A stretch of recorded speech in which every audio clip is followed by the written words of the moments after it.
Assalamualaikum warahmatullahi wabarakatuh. Saya Aji, selamat datang di Bakunya Dunia.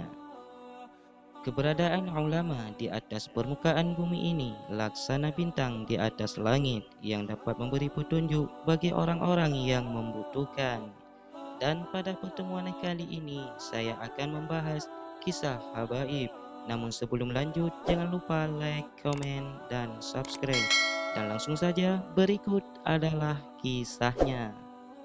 Ya Nabi salam alaika, Ya Rasul salam alaika, Ya Habib.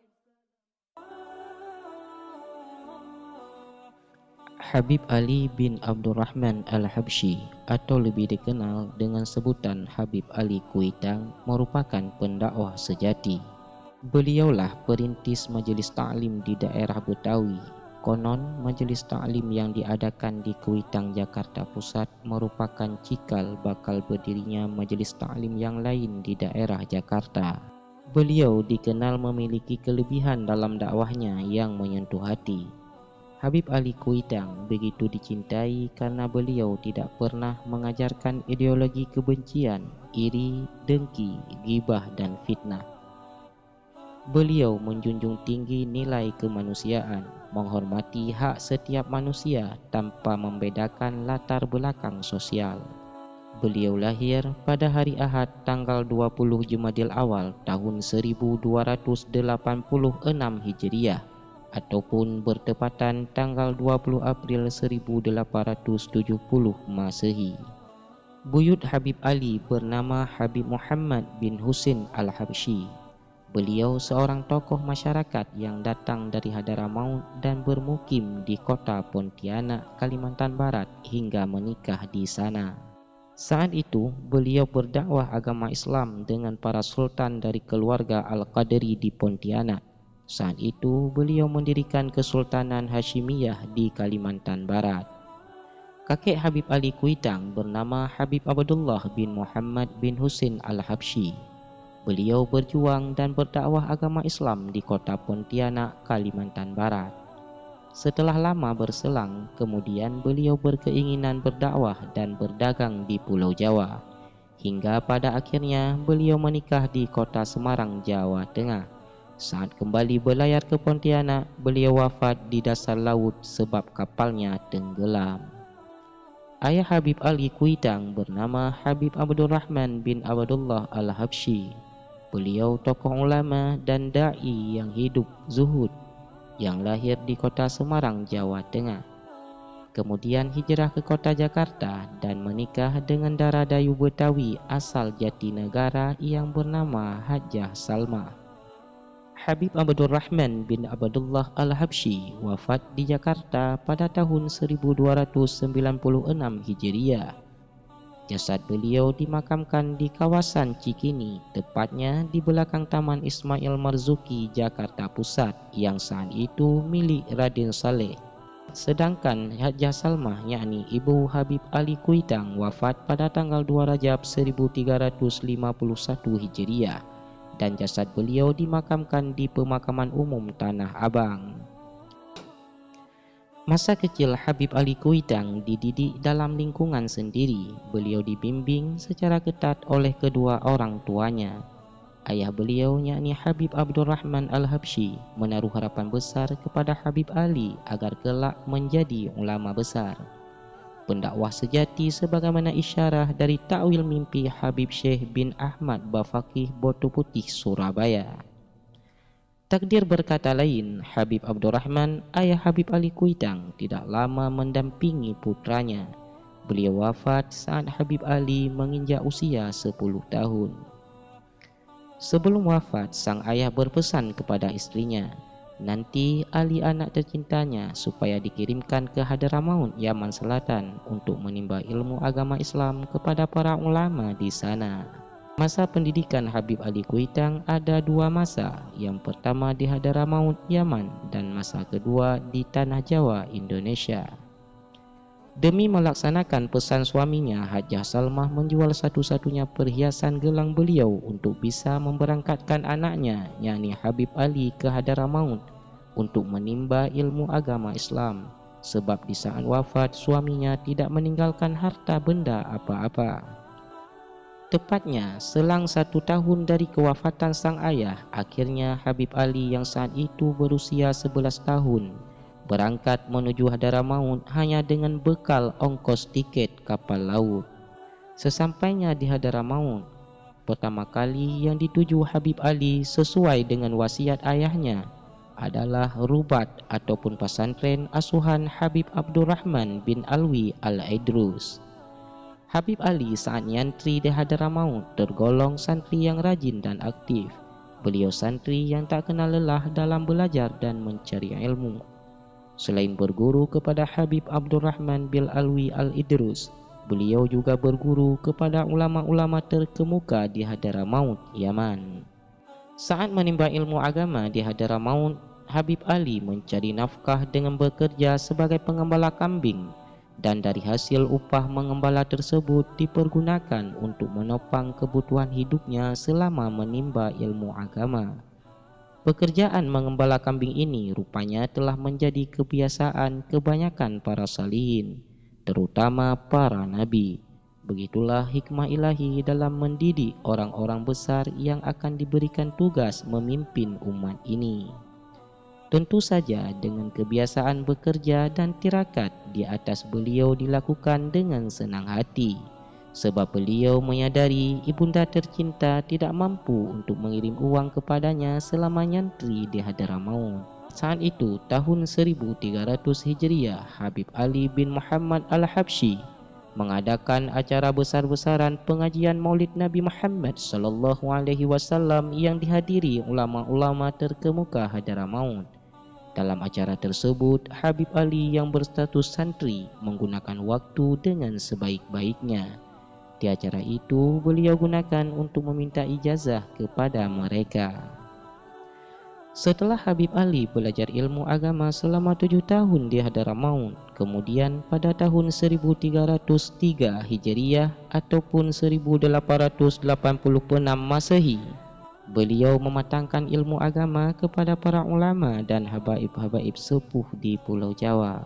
Setelah Habib Ali belajar ilmu agama selama beberapa tahun kepada sesepuh ulama dan habaib di Pulau Jawa, kemudian di usia 20 tahun dan setelah menikah dengan Syarifah Aisyah As-Segaf dari Banjarmasin, kemudian beliau menunaikan ibadah haji dan ziarah ke makam baginda Nabi Muhammad SAW di Madinah, sekaligus menimba ilmu agama kepada ulama-ulama di tanah suci tersebut.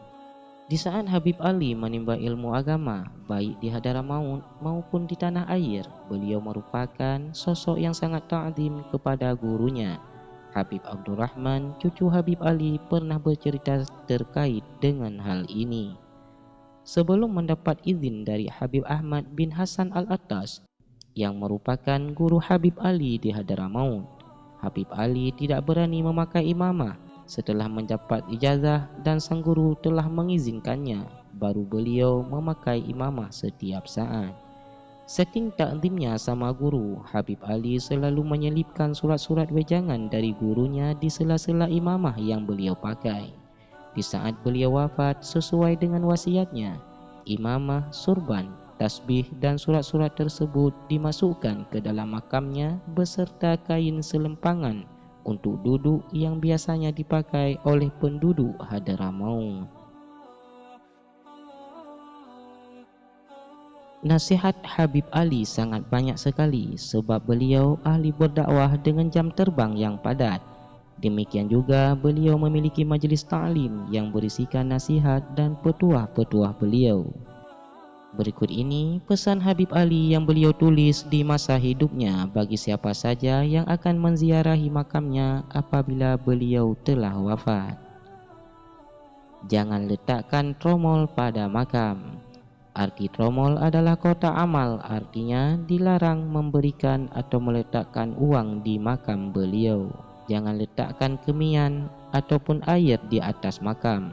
Artinya Habib Ali tidak mau dikultuskan atau disucikan, sebab apabila umat Islam melakukan kekeliruan dalam berziarah ini, maka Habib Ali ikut pula menanggung dosanya. kalau ingin memberikan hadiah berupa bacaan surat Al-Fatihah ataupun surat Yasin. Artinya Habib Ali masih mengharapkan bantuan umat agar beliau mendapat ampunan Allah Subhanahu wa Ta'ala.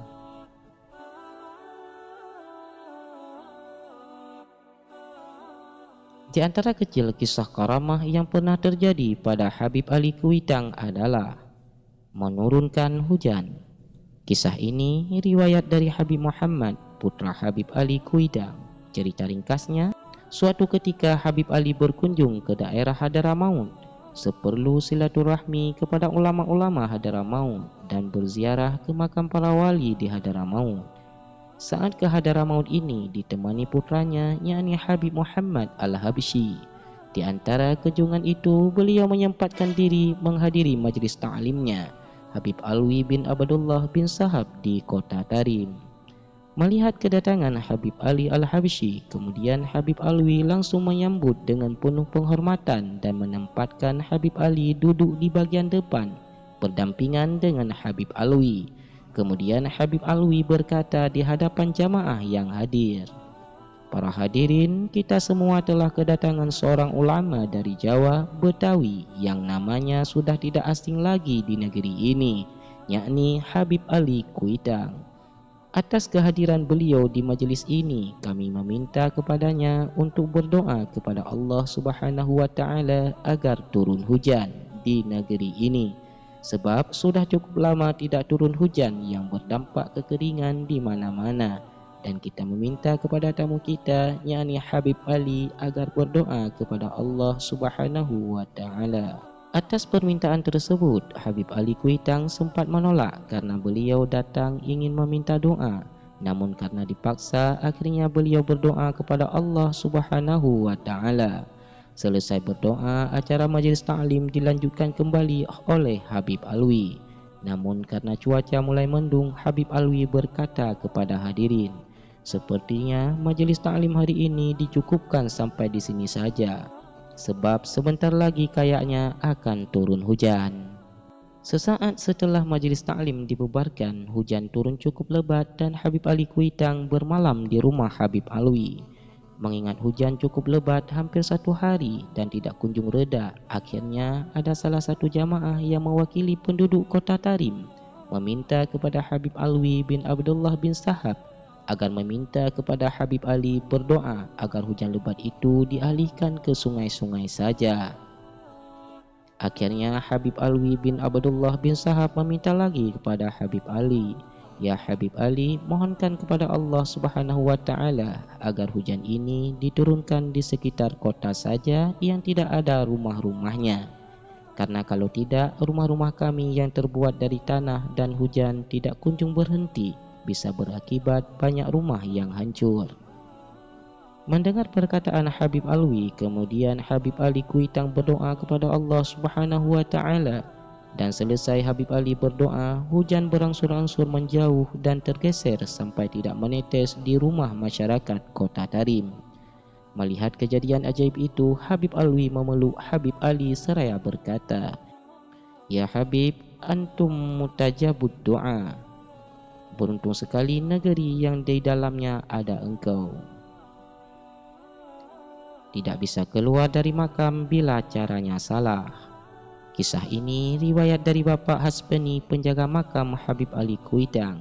Menurut beliau, meskipun makam Habib Ali terbuka bagi semua umat muslim dan bagi siapa saja bebas ke sini, namun terdapat syarat-syarat tertentu. Bagi penziarah tidak boleh membakar kemayan atau berniat tidak baik. Biasanya kalau yang seperti itu nanti tidak bisa keluar dari ruangan area makam. Dia berputar-putar seperti orang linglung mencari jalan keluar, padahal pintu terbuka lebar. Lanjut beliau. Habib Ali Al-Habsyi Kuitang wafat pada hari Ahad 20 Rajab 1388 Hijriah ataupun 13 Oktober 1968 Masehi dalam usia 98 tahun. Habib Ali sebelum wafat mengalami pingsan selama kurang lebih 40 hari. Beliau hanya berbaring di tempat tidur tanpa sadarkan diri. Dalam keadaan itu, beliau senantiasa disuapi air zam-zam oleh putranya sebagai pengganti makanan yang masuk ke dalam tubuhnya. 40 hari kemudian, akhirnya Habib Ali mulai sadar. Dipanggillah putranya, lalu beliau berkata, "Ya Muhammad, antarlah abah ke kamar mandi untuk bersih-bersih diri." Mendengar ucapan ayahnya seperti itu, Habib Muhammad merasa sangat senang karena ayahnya sudah berangsur sembuh. Diantarlah ayahnya oleh Habib Muhammad ke kamar mandi untuk bersih-bersih. Usai Habib Ali mandi dan berwuduk, beliau duduk di tempat tidurnya dan meminta dipakaikan pakaian kebesarannya, yaitu jubah, imamah dan ridaknya. Kemudian beliau meminta putranya untuk membacakan qasidah Jadat Sulaima yang menjadi kegemaran beliau. Qasidah tersebut adalah karangan guru beliau, yakni Habib Ali bin Muhammad Al-Habsyi. Kemudian Habib Ali berkata, "Ya Muhammad, aku melihat Rasulullah SAW sudah hadir. Bacakan qasidah Jadat Sulaima. Lekaslah baca, ayo, Bismillah." Mendengar ucapan ayahnya, segeralah Habib Muhammad membacakan qasidah tersebut sambil menangis dan tidak mampu menyelesaikan qasidah tersebut. Akhirnya yang melanjutkan qasidahnya adalah Habib Husin bin Taha Al-Haddad. Setelah selesai pembacaan qasidah tersebut, Habib Ali berkata, "Ya Muhammad, hari apa ini?" "Hari Ahad ya Abah, jamaah sudah penuh hadir di majelis," jawab Habib Muhammad, putranya Habib Ali Kuitang. Lalu Habib Ali berkata, "Ya Muhammad, kirimkan salamku kepada seluruh jamaah dan mintakan maaf atas diriku pada seluruh jamaah. Mintakan maaf untukku pada mereka. Sesungguhnya diri ini tidak lama lagi karena sudah datang Rasulullah dan datuk-datuk kita." Dengan perasaan sedih yang mendalam, Habib Muhammad akhirnya menyampaikan pesan ayahnya pada semua jamaah yang hadir di majelis taklim Kuitang hari Minggu pagi itu. Tidak lama setelah itu, Habib Ali Kuitang menghembuskan nafasnya yang terakhir. Sebelum wafat, beliau mengajak kepada yang berada di sekitarnya untuk membaca talqin zikir la ilaha illallah. Semua yang hadir termasuk Habib Ali bin Husin Al-Attas, Habib Salim bin Ahmad bin Jindan, dan para keluarga mengikuti ucapan Habib Ali Al-Habsyi yang semakin lama semakin perlahan hingga hembusan nafasnya yang terakhir kali. Akhirnya Habib Ali wafat di pangkuan Habib Ali Bungur dalam keadaan berpakaian kebesarannya. Kemudian Habib Salim bin Jindan yang sering berdakwah bersama Habib Ali Kuitang membaiat putra Habib Ali, yakni Habib Muhammad, sebagai penerusnya. Beliau berpesan akan meneruskan perjuangan dan memegang teguh akidah Alawiyah. Habib Ali mewariskan majelis ta'lim yang terus beraktivitas hingga kini. Majelis ta'lim ini sudah dipimpin 4 generasi. Pertama Habib Ali sendiri, kemudian berlanjut kepada anaknya Habib Muhammad, kemudian dilanjutkan cucunya, yakni Habib Abdurrahman. Sekarang ini majelis taklim tersebut sudah menyiapkan penggantinya, yaitu Habib Ali Al-Habsyi. Wallahu a'lam bishawab. Itu dia kisah kita kali ini. Nasihat dari para ulama barangkali bisa membuat kamu lebih semangat dalam menjalani kehidupan, lebih tabah menghadapi setiap ujian. Jangan pernah merasa bahwa hanya kamu satu-satunya yang diberi ujian. Setiap orang memiliki ujiannya sendiri dalam kehidupan. Menjadi menang atau tidak atas ujian tersebut tergantung usaha kamu dalam menyikapinya. Saya Aji, pakunya dunia, undur diri. Wabillahi taufiq wal hidayah. Wassalamualaikum warahmatullahi wabarakatuh.